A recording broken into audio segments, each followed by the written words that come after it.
Hello and welcome to Wedding Wednesdays with Weddings Online. My name is Kelly and I'm a former wedding planner and blogger, and I'm obsessed with weddings. If you're planning a wedding in Ireland, you're in the right place. You're going to learn the tried and tested methods to planning your dream wedding without the added stress. Think of this as your one-stop shop for everything to do with planning your wedding in Ireland. With me, your new wedding planning bestie, and a cup of tea. This is Wedding Wednesdays with Weddings Online. Well, hello and welcome to a new episode of Wedding Wednesdays with Weddings Online. I'm Kelly, I'm your host, and today I have a special guest with me. This is Glen, he's my husband, and today we're actually talking about our wedding, and I thought we have to have Glen sharing his side of the story as well. So hi, Glen. Hello, it's good to be on the podcast, good to be on this side of the camera. And you might recognize Glen because we've done an episode before a few months ago where we did a couples quiz, and Glen revealed a few things that he thought we could have changed about our wedding. And so I guess we'll get to that at some point in this episode. But let me first tell you how we got here with this topic. Last week, the whole topic that we spoke about was how to handle the situation where you realize that you can't afford the wedding that you want. And while we were doing that, I shared a really sneaky tip. It's a budget tip. It's my favorite tip of all time, which is to use one thing for many purposes. And that got me thinking about the times we did that for our wedding. And I thought, you know what? It's been a little over a year of hosting the Wedding Wednesdays podcast, and I haven't spoken about my own wedding. And I was like, it's time. So that's what we're doing today. We're talking about our wedding. And let me start with a little bit of context. So, Glenn, do you remember the year we got married? What year was it? 2015. There we go. Good start. So, as you can probably tell by our accents, we are South African. And so we got married in 2015 when we were living in Cape Town, South Africa. So we lived and got married there. So it was 8 years ago, it was a different country, and so some of the things that we share, like our budget and our venue choice, will be things that are not applicable if you are getting married now in the Northern Hemisphere, in Ireland specifically. But we still want to share what we did so we can inspire you, we can just, have a little bit of banter as we reflect on our wedding. But let's just have a quick little summary of the day. So we started with the ceremony, good place to start. We didn't do a first look. I think that was kind of a newish thing when we were getting married, the first look. You didn't want to do that. I didn't either. No, I wanted my first experience to see you walking down the aisle. I guess that's always what I had envisioned, so that's what I wanted, yeah. Yeah, I think I wanted that too, and I'm glad we had that. So we started with the ceremony. We then had, so in South African weddings, and I think maybe American weddings as well, I keep wanting to put my glasses up. That's so funny. In South African weddings, at least in the context that we were in, it was quite common to have a ceremony that was relatively open. So it wasn't open in the sense that it was like, anyone can come. But it was like you would invite everyone to the ceremony, and then you would have a reception where only some of the people went. So we did that. So we had, do you remember how many guests we had at the ceremony? Or how many we invited to the ceremony? Was it like around about 300? I think it was a little bit. It was probably more like 250. Okay. But it was pretty big. Yeah. And so we had the ceremony at our church that we were part of. And it was literally around the corner from where we lived, which was very handy. And then we had, so because we knew that we were going to have only some of our guests at the reception, we wanted to make sure that the post-ceremony bit was a celebration. So we had the most epic wedding cake table. Yeah, it was more than one cake, that's for sure. I think we had like 5 cakes. Do you remember any of the flavors? I actually don't. It's there was one cake with like a rose or rose water in it. There was a whole selection. It might have even been more than 5. We definitely, so the rose water one, that was my favorite. I think it was like Turkish Delight and vanilla. Yeah. And so it had little Turkish Delight bits on the top. And then there was a big square chocolate cake because you love chocolate. That's my favorite, yeah. And that was the one we cut, wasn't it? We cut the chocolate one, I think. Yeah. And we definitely had a coffee cake. And I think there might have been a carrot cake. I don't remember all the cakes. They were all incredible. That's actually all I remember. That was so good. So we have 2 friends that were in MasterChef South Africa, and they both did really well, 2nd and 3rd place. Yeah. So that should tell you how good they are. And one of them, as a gift to us, organized all of our cakes. Yeah. And she baked them at Glen's parents' house in the couple of days leading into the wedding. And so we got to do some tasters. But, expert tip, we also got someone to pack up a slice of each cake into a box, and they sent it with us on our honeymoon. And so we actually got to enjoy the cake ourselves. I think that was probably the first time we actually had eaten the cake. Yeah. I don't remember eating the cake at the reception, and the stuff before, I'm not sure if we had anything. We might have had like a little bit of something. I think it was like you cut the cake, have a little bite, and that's it. Yeah. So make sure somebody packs up your cake for you. But once we had the cake, we also did some speeches. We had a few really important family members, like our grands, that weren't able to be at the reception because it was a 45-minute drive away. And so we wanted to make sure that the people at the ceremony felt like they were part of the celebration. So we did some speeches. We did, like, I think a toast or something. And it was just kind of, we wanted them to feel like they were part of the actual celebration and that it wasn't like, you know, we're going to have a real party later and you'll just be at this bit. We wanted them to know they were special to us. Yeah. Then we headed off to the reception venue, and that's where we had about, do you remember how many guests? I remember the exact number, but do you remember like the rough number?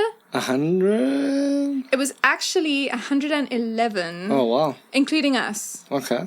I remember this because we had little water bottles that had we got a special label made with our names on it and the date so that everybody, when they arrived, they could have a water bottle with our names. And I remember having the exact amount of 111 water bottles. Okay, so that's the context of the wedding. Let's talk through the most asked question. So I put a question box on Instagram, and the question that came up the most was, what was the wedding theme and what were the colors? Now, Glenn, can you remember the specific colors? I do remember the specific colors. The specific colors were pink and gold. Okay, good. But do you remember like the shade of pink and the shade of gold? Because you get pink and gold, like kind of 90s Barbie, which was not what we had. Do you remember the kind of... I think the name for the pink was champagne pink. No, that was champagne gold, actually. Was it? Yeah. Okay. I knew there was champagne in something. You did, well done. Well, if there's champagne gold, then there's like blush pink, maybe? Yes. Ah, there you go. So blush pink and champagne gold, which was our nod to autumn, because we got married on the 1st of May, which in the Southern Hemisphere is the beginning of autumn. Yeah. I may have been a little bit of a nerd. I did a little bit of research. In Cape Town, the weather is very unpredictable. And out of all the months in the year, May is the most predictable. And out of all the days in the month, the 1st of May is the most predictable. So the 1st of May is the most predictable weather day. And so we knew that it was probably not going to be super hot or super cold, but somewhere in the middle. And that's what we wanted. And so 1st of May, it's also what is called a public holiday. It's kind of like a bank holiday, except it's not only on a Monday. It's every 1st of May every year is a holiday. And we were like, that's amazing. We can have a holiday every year for our anniversary. But it was autumn, and so that's where the pink and gold came in. It was like our nod to autumn. And you could characterize our theme as a woodlands wedding theme. That was going to be my answer. Yes, well done. Okay, well done. How did you feel about having pink in your wedding?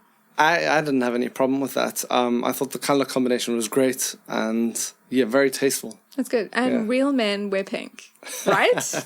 Surely. Yeah. I wear pink, you know. You I've got do? pink shorts. There we go. Glenn does like pink. So that is actually really helpful because I really, really like pink. And actually my Instagram handle is Kelly Likes Pink. I can change it to Kelly Really, Really Likes Pink because I really do. And I had always wanted to have something pink in the wedding. And so I think it would have been heartbreaking if you were like, my favorite color is red, because pink and red, just like, you can't make that work. I'm sure someone in the world has probably made that work, but I just couldn't see how that would work. So having pink was probably my non-negotiable. Well, there you go. Glenn has some non-negotiables too, and we'll get to those. But why don't we talk through the venue?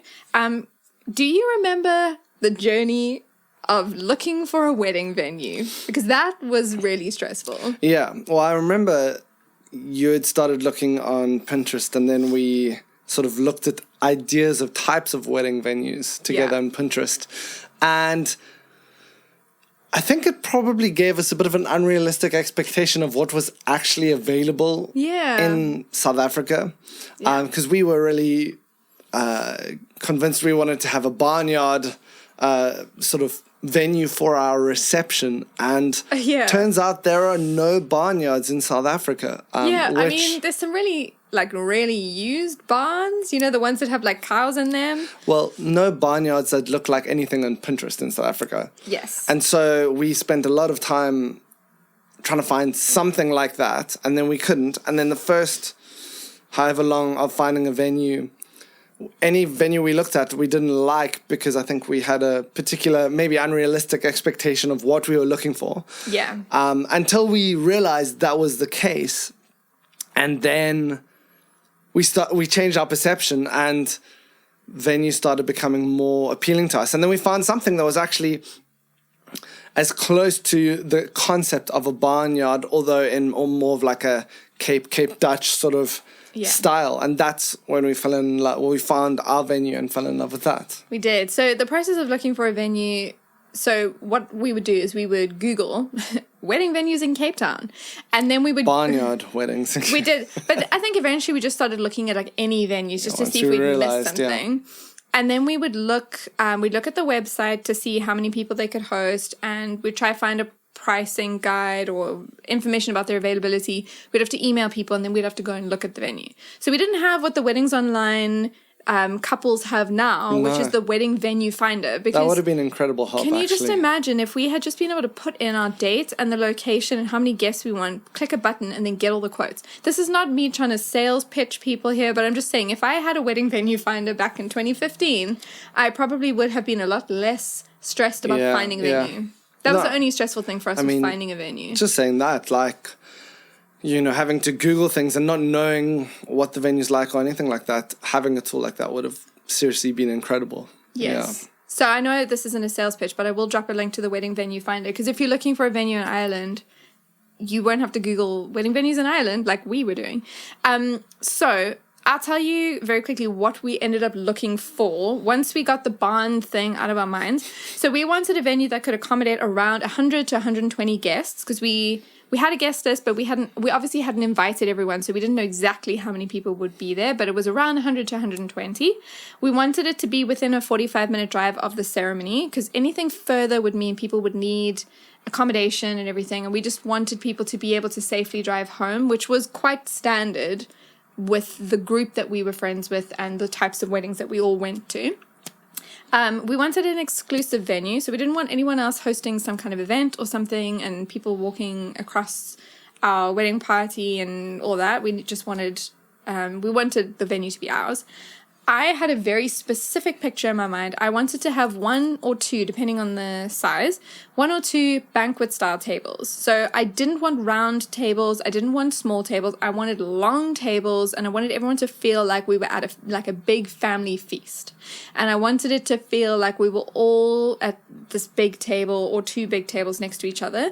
And so every time I walked into a venue, we would ask ourselves, could this venue have long tables, or is it more of a round table setting? And so that was, I think, apart from things needing to be pink for me, that was another non-negotiable. It was like I needed the kind of long table vibe.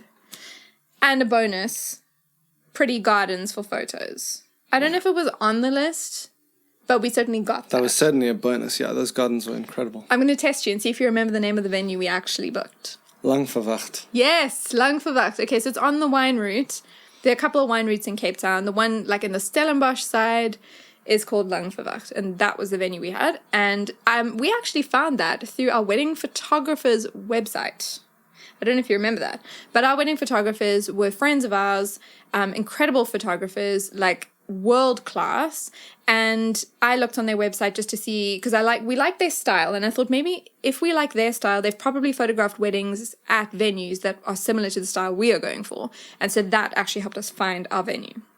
Okay, let's move on to our decor and flowers. So we said we had an autumnal theme.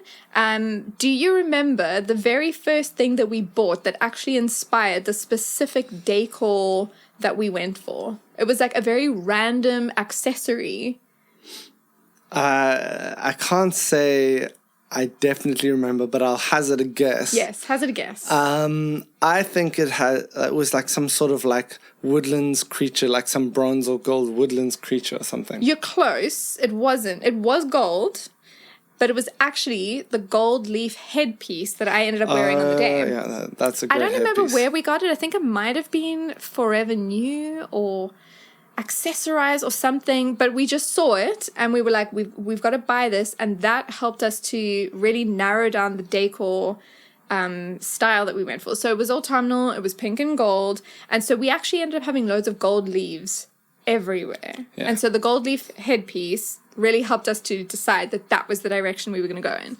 And so we got a question from Michelle who says, what did you do with your wedding flowers after the wedding? Which is a great question because what the heck are you supposed to do with them? You can't take them home because that's a lot of flowers. But, spoiler alert. We didn't have any flowers. No flowers. But we did have plants. We had plants. So the bouquets were eucalyptus leaves. They were green, not gold.